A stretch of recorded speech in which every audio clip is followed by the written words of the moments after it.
All right, guys, welcome back to another one. You can see I got a DC5 today, so I wanted to go through the Type R line while I was here. You know, get another chance to rent another Type R. Last time I was here, if you guys didn't see it, in January I did the FD2 Civic Type R, which again I wanted to see that one too, as you know, the cars are getting older and they're starting to get close to the 25-year rule. You know, whether or not it's actually something I really want. So January I drove an FD2. This time I wanted to move up the line and try and complete all the Type Rs. So I got the DC5 this time and Integra Type R. Now, the color, all right, the color's not me.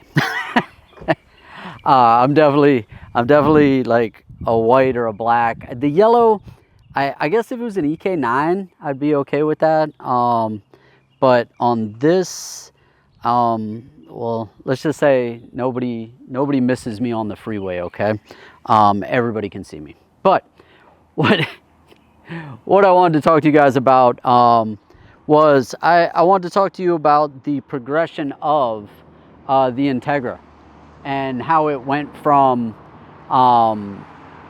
the DA, which I did a review on, up through the Type R in the DC2 to the Type R here in the DC5. Now, through the line, of course, the Type R is always, you know, they're most refined. You know, you know, they do that little bit extra. It makes a little bit extra power. They do that little extra. It's got tuned suspension, you know, stuff like that. So what I wanted to talk about was whether or not the DC5 was the right move or the right progression forward from the DC2 Integra Type R. I really like the DC2 Integra Type R. I like that body. I like that generation. You guys know I'm a 90s guy, so I like everything about it. But what I wanted to talk to you guys about was whether or not the DC5 was the correct move for Honda. I'm going to drive it up and down. I'm going to show you guys, you know, you can tell where I'm at, right? You can tell I'm out in Hakone again. I love coming out to Hakone. This is a really just beautiful road to go up and down. It's a toll road, so it doesn't have regular traffic. It has the traffic that wants to be on here. So a lot of sports cars, a lot of motorcycles. The run is like, I don't know, something like 11 kilometers or something up to the top. And then once you get up to the top, you could either split off to the left or split off to the right. And there's a couple like initial D touges and like really tight runs that you can do. But otherwise you can run up and down here. And there's just nice sweepers. And it's one of the places I like to come out and drive. Plus, over this way where you guys always see the cars kind of staged, and you know, most of the time it's the thumbnails. That's where the publications actually shoot a bunch of the new cars and everything else. And I mean, you can see I got a Huracan that's going to pull in behind me right now. So you guys, thanks for hanging out for another one. You guys let me know what you think. One, about which Type R is your favorite. Whether or not it's the Integra side of things, the Civic side of things, and you guys let me know what you think. We're gonna go for a little drive. We'll talk about the car a little bit. We'll come back here and we'll talk a little bit more. All right, thanks.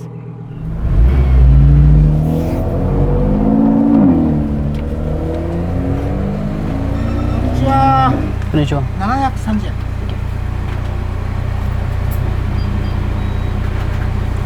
270円。ありがとうございます。Thank you.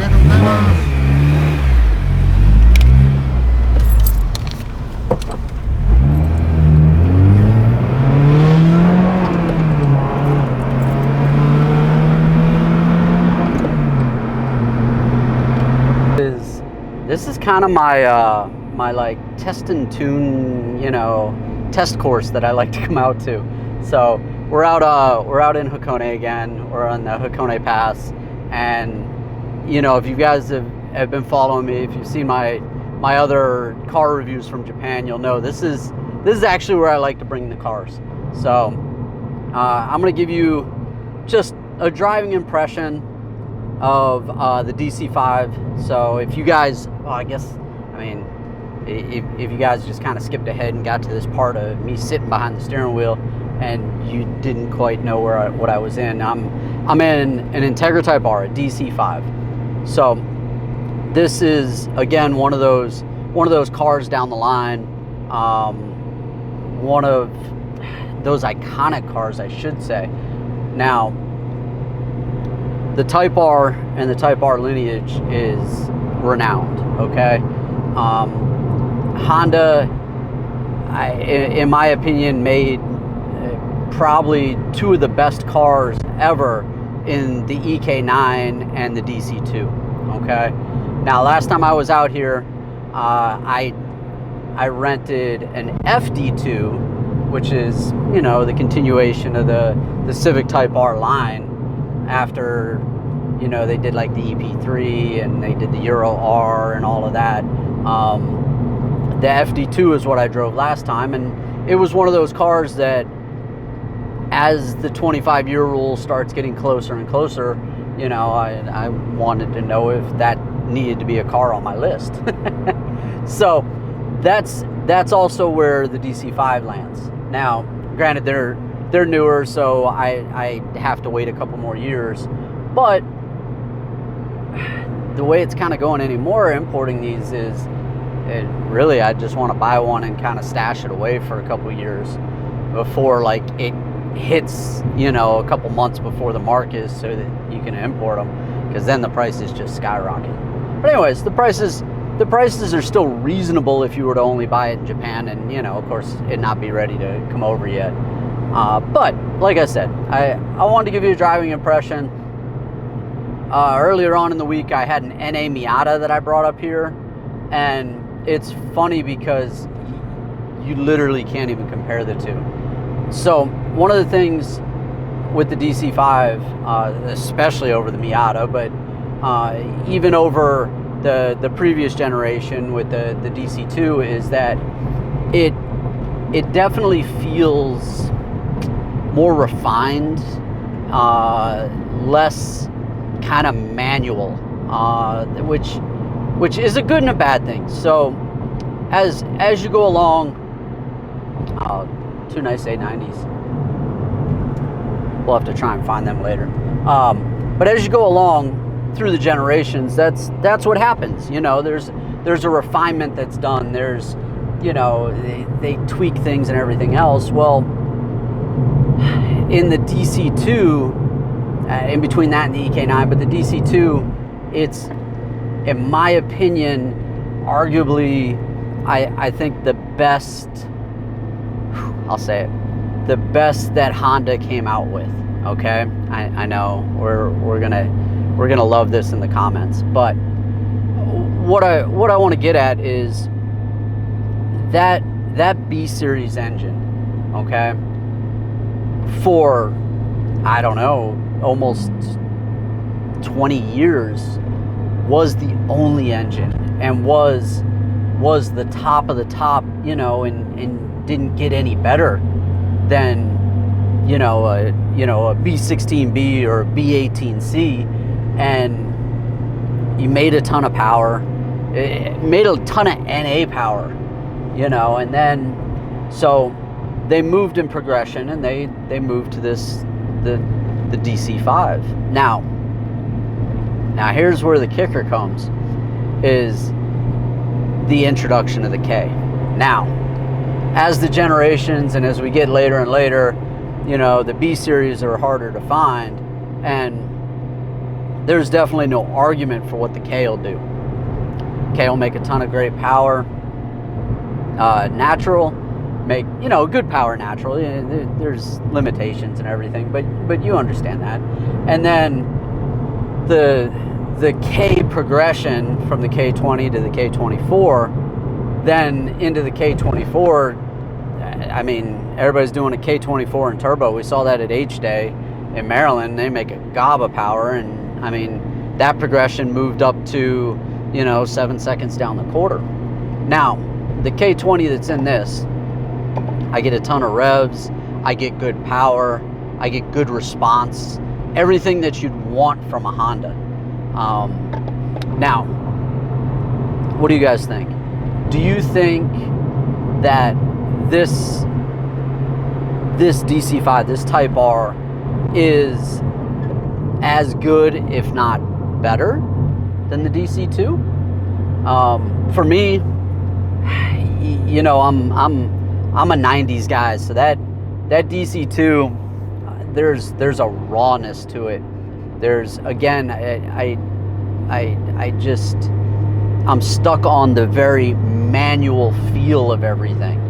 The manual feel of the steering, the manual feel of the accelerator, and everything else. Now, in the DC5, I find the steering's heavier, which I'm kind of surprised about. It accelerates good, its response is good.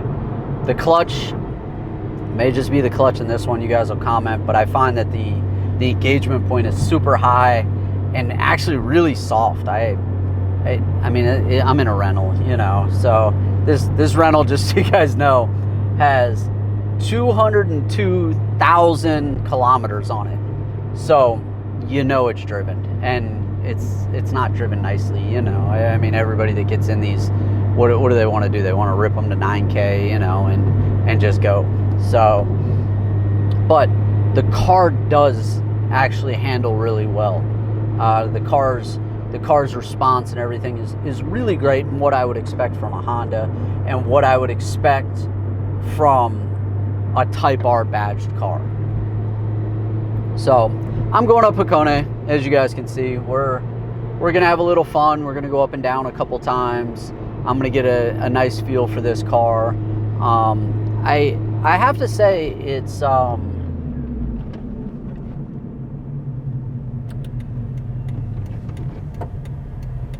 hold on one sec. We got a little construction crew cleaning up some branches on the side of the road, which is actually really impressive, like, that they take care of this road like this. There was I'm not sure if they're doing work or if there was a down branch.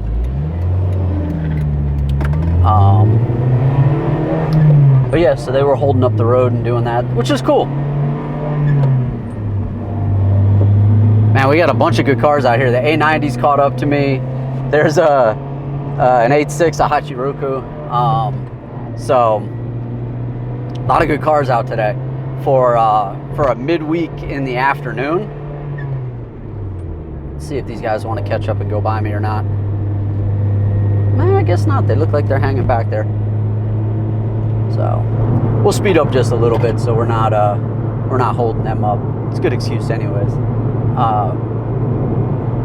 But I know I could hang with the A90s through the tight section. You know, they're gonna leave me good in the straightaways.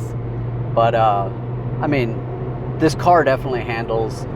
The one thing I like is, you know, the rental car company did keep sport tires on this, so you know they understand what the people are doing that are going to rent this and everything else. Now,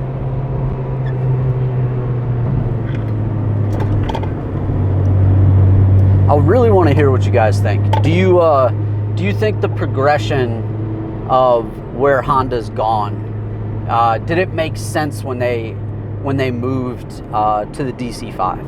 Did they make sense going from the DC2 and, oh hey, here's a whole new car, a whole new platform, whole new engine? Do you think that was a step forward, or do you think it was one of those, hey, we just need to put out a new car?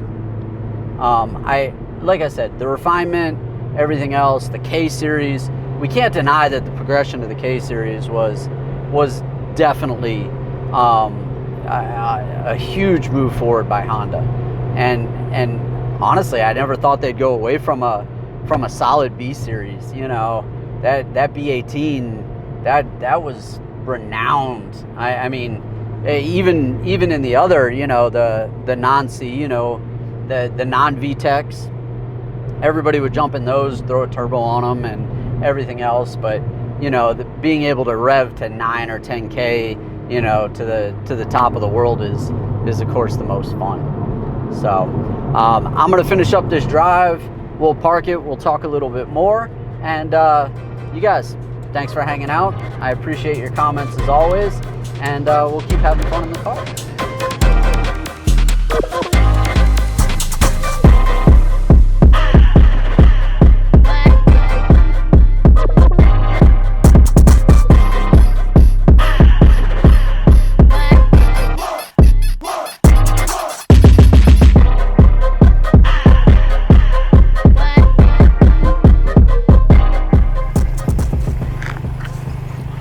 All right, guys, so that's the DC5 Integra. What do you guys think? As always, I really appreciate your comments. Please don't hesitate to drop them. Let's talk about which Type R you think's the best. Which I guess on both sides of things, which Integra Type R is the best, which Civic Type R is the best. Whether or not you'd actually take the Civic or the Integra, and then up in this generation, I would say whether or not you'd go for the FD2 or whether or not the DC5. I know they're a little different for generation. You know, don't kill me in the comments there, but you know, those are kind of the next two in line that, you know, I've been considering. I definitely want an EK9, or maybe I'll just get an EK4 and, you know, play with that since the EK9s are so expensive. But if I had my choice and I was going to have a collection, oh man, I'd have to have an EK9. I'd have to have a DC2. I think I'd just have to have all of them. You know, yeah. I mean, can you help me on that? Like, I think that's what I would do. I think if I had a collection, I think I'd have to get one of each. I don't know, and then to get them all in white, I mean that would be the way to go, I think. So what I need to figure out for the next time I come out to Japan is I need an NSX-R. I need to drive an NSX-R. So if any of you guys have an NSX-R that I could do a review on and do a little drive on and everything else, if you're out here in Japan, that would be awesome. If you're in the States and you have an NSX-R, I mean, congratulations, because those are like unicorns. But you know, if you happen to have one and you were willing for me to do a review on it, hit me up. Let's do that. I definitely want to drive an NSX and do a review, especially on the NSX-R, and kind of compare all of them down the R line, because we all know, I mean, the NSX-R is like, I would say probably the epitome of what, you know, for any of the Type Rs. It's kind of like saying you have a R34 but you have an M-Spec NER. Yeah, you know, or it's also Millennium J Green, you know. You see those guys in SoCal. Yeah, those cars are crazy too.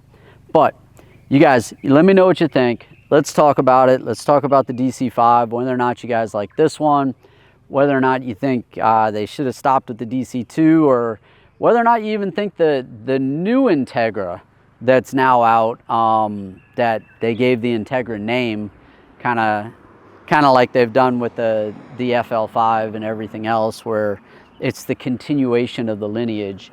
Do you think the new Integra that they have out is worthy of the Integra name, I guess is a good way of putting it.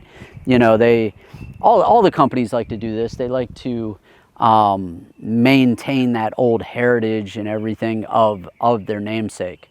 So do you think the Integra through the line has stayed tried and true? What do you think? DC2, DC5? You guys let me know what you think, whether or not it's that B series or that K series. All right, I'm going to get out of here. I'm going to see you guys at the next one. Thanks for tuning in to the end. You guys, I'm having a blast out here in Japan. I hope you guys are enjoying all this content. I'm out here for the week for WickFest, which I'm sure you guys already know. So check out my other content. Let me know what you guys think. And I guess that's it. If you're new to my channel, thanks. I post every Monday, Wednesday, Friday. And oh, one more bit of thanks for you guys. Everybody, thank you so much for your support in my merch line that I've dropped, and for everyone that's supporting me and my channel. I really do appreciate it. It, again, really helps me grow this channel, helps me bring you guys more of what you want to see, helps me travel like this and come out to Japan. So you guys keep an eye out. I'm always dropping new merch. And again, thank you. I'll see you guys at the next one.